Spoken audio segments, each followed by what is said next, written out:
तो सर्खियो रामोस बनने वाले हैं रियल मैड्रिड के number 1 enemy. And let me explain why this is a problem for Real Madrid. Sergio Ramos हमारे लिए सिर्फ क्लब लेजेंड ही नहीं रहे हैं, वो अब रियल मैड्रिड के लिए बहुत ही डेंजरस आदमी बनने वाले हैं। Not because of his goals, not because of trophies, but because of his power. Rumours के according Cadena COPE and AS ने ये रिपोर्ट किया है कि सर्खियो रामोस जो एक प्राइवेट इन्वेस्टमेंट फर्म को लीड कर रहे हैं टू बाय सिविया एफसी। अगर ये बिड अप्रूव हो जाती है तो finally he will become the owner of Sevilla. अब आप सोचिए कि वो प्रेसिडेंट बन जाएंगे सिविया के, एक power broker inside the club football.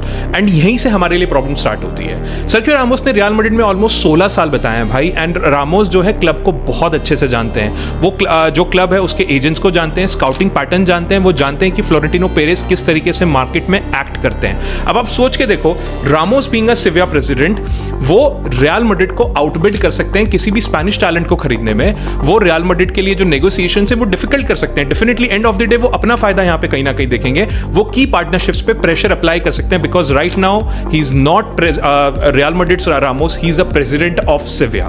अब मुझे ऐसा लगता है कि as a Madridista I respect Sergio Ramos a lot. जो 4 चैंपियंस लीग है वो मैं कभी नहीं भूलूंगा, ला डेसिमा मैं कभी नहीं भूलूंगा। वो जो लेगेसी है वो बिल्कुल परमानेंट है। बट जिस मोमेंट पे आपके एम्बिशंस मेरे क्लब के इंटरेस्ट के अगेंस्ट आने लगेंगे, मेरी लॉयल्टी वहीं पे खत्म हो जाएगी। Because for me nobody is bigger than real Madrid, nobody. ठीक है, सो आई फील कि आफ्टर पेरेज, जब पेरेज ने उनको 2021 में जाने दिया तो सर्खियो रामोस जो है वो कहीं डिसअपियर नहीं हो गए थे। वो एक्चुअली वेट कर रहे थे अपना टाइम आने का। एंड फाइनली उनका टाइम जो है वो शायद यहाँ पे आ गया। Now finally he is back, maybe not on the pitch but in the boardroom. So Madridistas, just kindly let me know, what do you think about this?